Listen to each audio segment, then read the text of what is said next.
गाडी घुसवलं ती गाडी आपल्याला म्हणजे आपण नांदेडला जाणार ती गाडी आपल्याला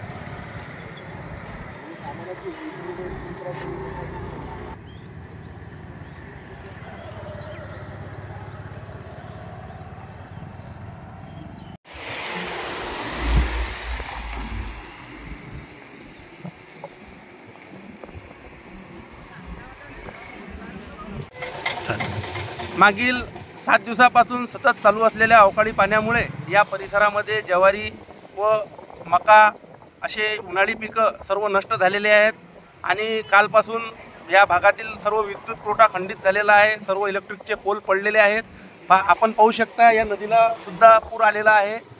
भरपूर प्रमाणात या अवकाळी पावसामुळे शेतकऱ्यांचं अतोनात नुकसान झालं आहे। काय मागणी आहे तुमची?